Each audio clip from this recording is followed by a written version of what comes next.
Hi everyone, this is James Mase on the case with Mel Blanc, the OG of voice recordings of cartoons.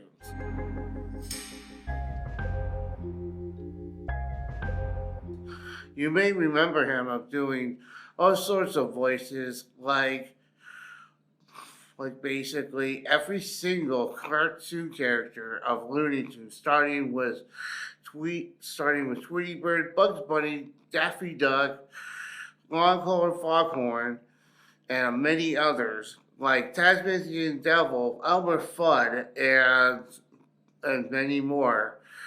And let me tell you, he did a lot more than that. You probably, if you were born in right around the 70s, you would probably remember Hanna-Barbera cartoons. He also did the voices of that.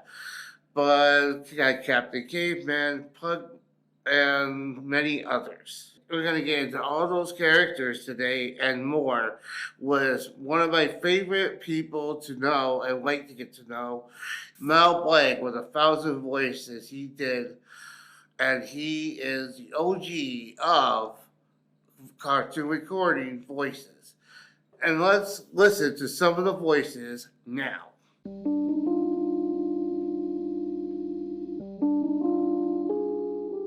Speed Buggy. That was one of many voices that he did. The cartoon was from a studio called Hanna-Barbera, and he did the Pug and the Buggy, as you're going to listen right now.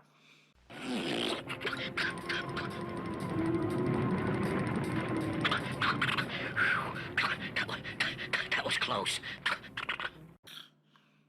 Now, Pug Buggy was actually copied over of Scooby-Doo, because once you have a hit, you gotta do more. But basically, he did the Pug Buggy, and it looks like something that somebody I used to know actually had something like that. Speed Buggy? Yep. Well, not exactly that Speed Buggy, but it was more modern. What I liked about the Speed Buggy is that I liked the characters. I like the characters I like the characters, especially the guy with the goggles. He seems like the kind of guy you would like to, get to know, and also would like to get to know the little car thing too, because it just seems like a little group you want to get to know and hang out and stuff. I would like to say that the girl is more like Daphne, and the guy with the white shirt is Freddy, and also the guy with the goggles, 110%, is Shaggy. Maybe Shaggy's cousin or something. Speed Buggy was only one season between 1973 and again 1973.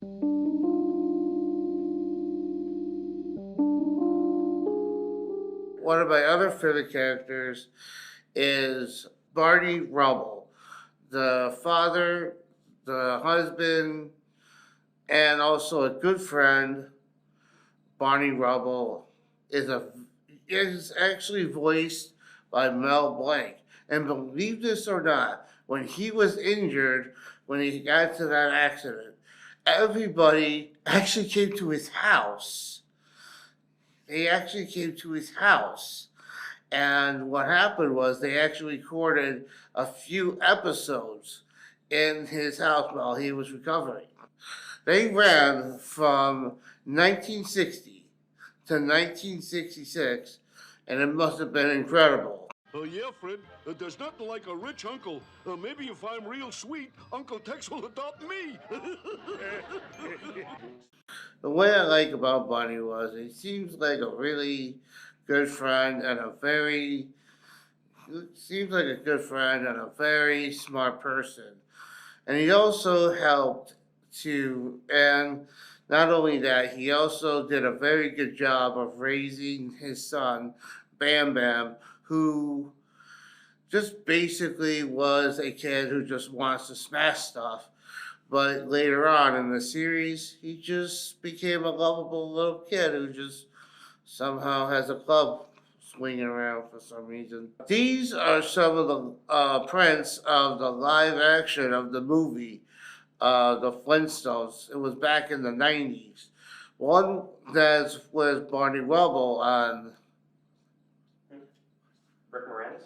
Yeah, Rick Moranis on he is the one that played in the movie, and it was actually a very interesting movie and a very good one. And I suggest anybody who wants to watch a good movie, there you go. The one on this side, one with the woman, and it's actually just a bunch of people cosplaying their favorite characters.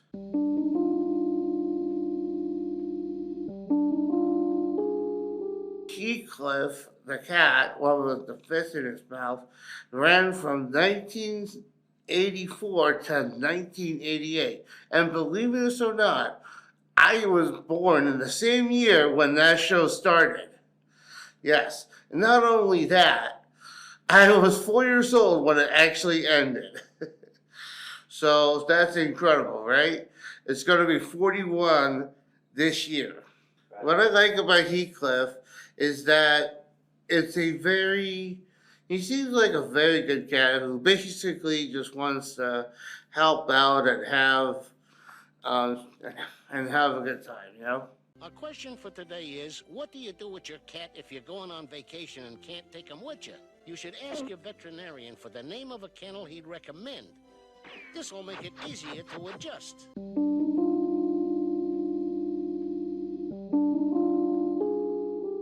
Captain Caveman ran from 1977 to 1980. Now, looks like the Captain Caveman was a crime fighter, but he always seems like the time and every tries to capture somebody, he always tends to mess up for some reason. And the girls that follow him around probably tries to help him out, but I don't know if I just think sometimes he's a little bit beyond help sometimes. I just feel bad because he seems like a good character. There's a lack of brain cells. Captain! Hello? Oh, hi, Mayor. Huh? What best way to drive baby buggy? Me not know. Tickle its feet? Me not get it. I love Captain Caveman because he looks like Cousin Ed, and yet you can tell what he looks like. And also, I believe that it's a very funny outlook, a very interesting outlook of what a caveman should look like. Can you do the Captain Caveman yet? I don't think anybody can. And not unless they want to. It's either that or they're really, really drunk, then they probably could.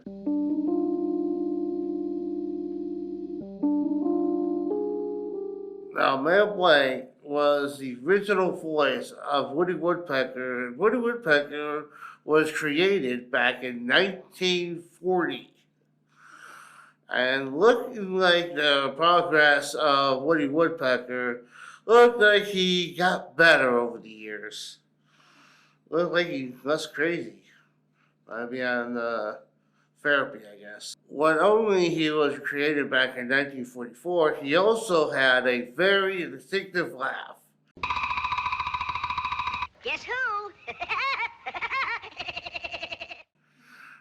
What I like about Woody Woodpecker is that he seems like the kind of bird who would drive you crazy, but somehow you like him because he may drive you crazy when you meet him and when he's around, but basically you just won't get too angry or too frustrated because you kind of like the guy. You just want to, he's just basically the kind of person who's either just wants people to laugh, but he's just doing it a little bit too harshly, I guess.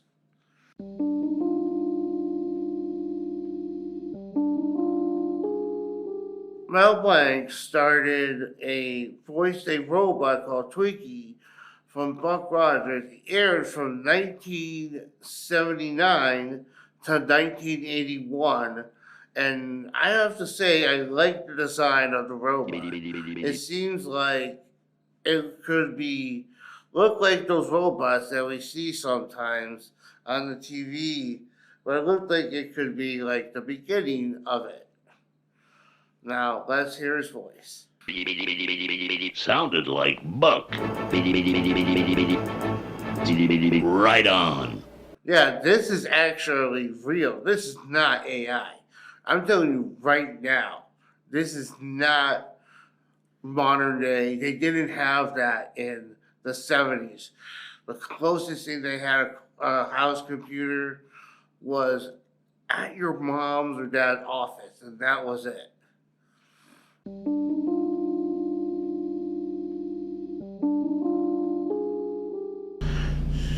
Be very, very quiet.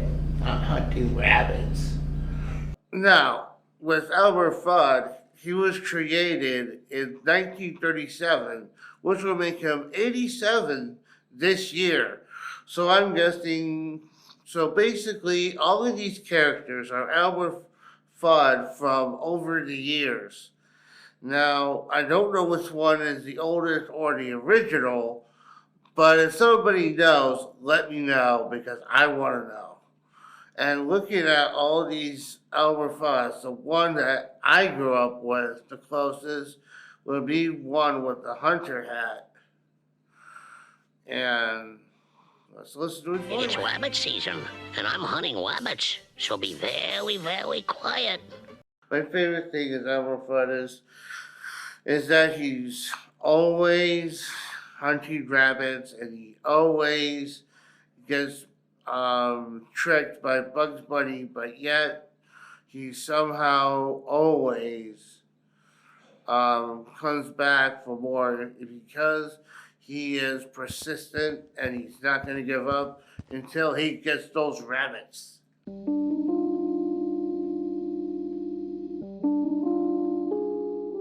Tasmanian Devil, 1954 is when he was created.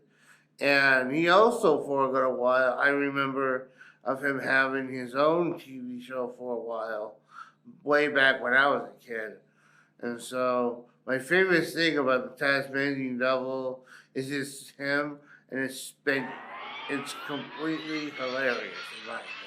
And did you know that the Tasmanian Devil, the TV show, actually, people got rid of him was because he was considered super violent for kids, and I can understand why. He did not come back until right around the 80s and 90s with that TV show I mentioned. Now, take it easy. Wait. Tasmanian Devil is totally insane, but yet we love him.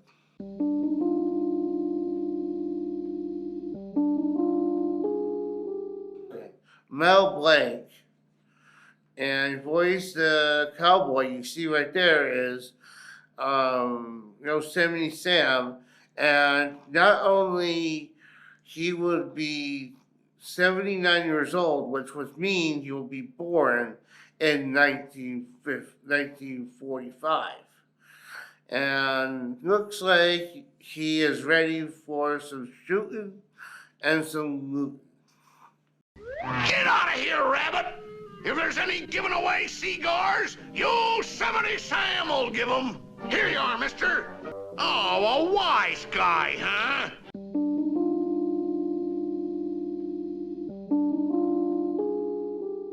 The next up is Marvel the Martian, who was created in 1952 until 1963. They brought him back after that. They brought him back in the 1980s, and he became a permanent figure of Looney Tunes ever since. I claim this planet in the name of Mars. Isn't that lovely? Not anymore, brother. I'm doing my bit for national defense. My favorite thing about Marvin Marson is that he seems to always, well, one thing, he's always mysterious. He never takes off his helmet, really. I don't know what he has under there, but it looks like it's just somebody just took a circle and just colored it in and said, there we go. Same as that. Yeah, what is he? Is he a part of the cleaning crew? And he just basically goes out and he just like basically goes out and just cleans up the ship and he's like, oh, we landed. Boom.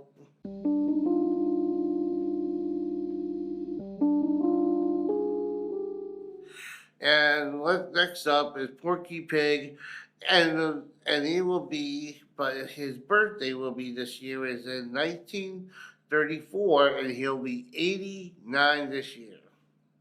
And the guy and Mel Blanc had to actually went to a pig farm, and that he would base it, and he stood there for a couple of days. When he came back, he said, "I got the voice."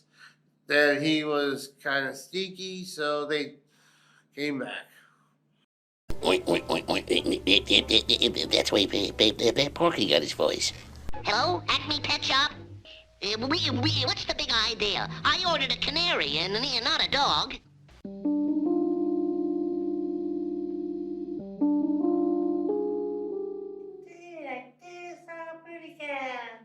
And Sylvester and Tweety has been around since 1942. And if you want to know what Mel Blanc's voice was like, closest would be Sylvester, because that's was his real voice, if you want to know what it is.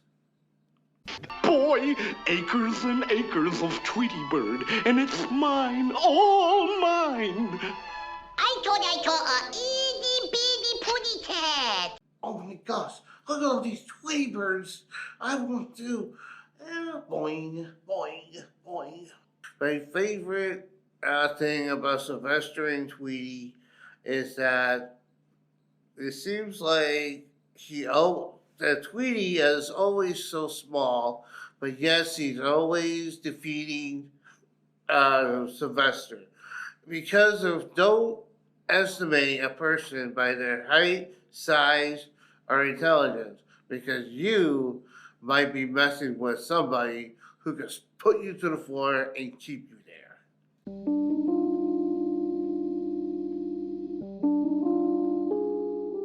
Daffy Duck in 1937 was kind of goofy and bonkers and a lovable little duck, but later on, his attitude became more of a greedy.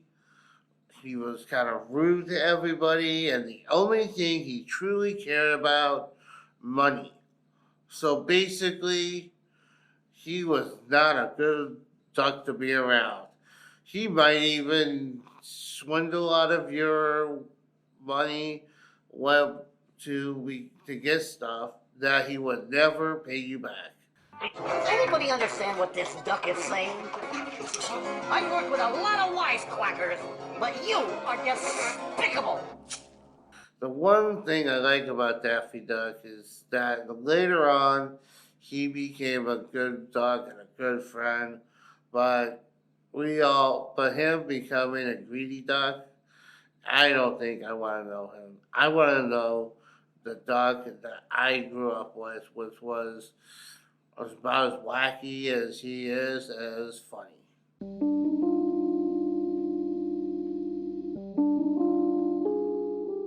What's up, Doc? Well, look, it's Bugs Bunny, everybody's favorite. Everybody knows that Mel Blanc has voiced Bugs Bunny. Now, he was born in 1938. He would be 86 years old. And here's what he got, how he got his Brooklyn accent. There are two accents in New York City. And basically, what happened was he took both of them and combined them, and that's how he's got his accent. And the chewing of the carrot was actually Blanc's method acting, like eating carrots. Yes, and not only that, but Warner Brothers took Bugs Bunny's face and became an icon for Warner Brothers, and for it was fantastic. Who, me? Oh, I know lots of things. 2 and 2 is 4. Carson City is the capital of Nevada. What's up, Doc? Well, sadly, Mel Blanc got into a car accident head on. He was in a coma, and not only, well, basically, he actually had to, well, they were trying to get his attention.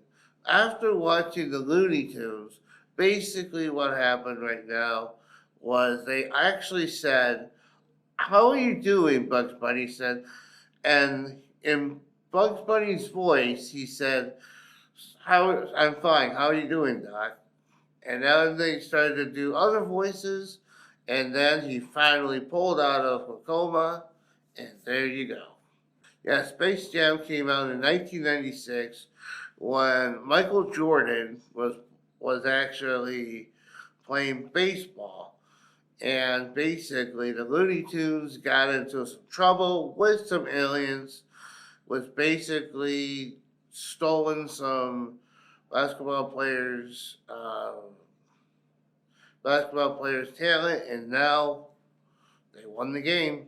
My favorite memories of Space Jam is how Michael Jordan started to believe in the power of Looney Tunes when he stretched out his arm to make the final basket. And my other favorite was all the characters gave the and all of the characters gave back their powers of basketball players, and now they can play basketball. And it's just basically my favorite scene would have to be him meeting the Looney Tunes for the first time and how confused Michael Jordan was. We have one of my all-time favorites. The movie came out in 1988, and it was based on the golden age of animation. And believe this or not, this is all of the cartoon characters were actually on screen at the same time, only once.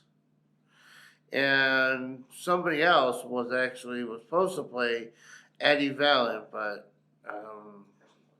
Harrison Ford, but he didn't do it because of complications of other movies that he was on. One of my favorite scenes of the movie would have to be the chase scene with the cab guy, the actual cab driving around trying to get away from the weasels, which actually gets defeated in the most weirdest, wackiest way. If you want to know what it is, watch the movie.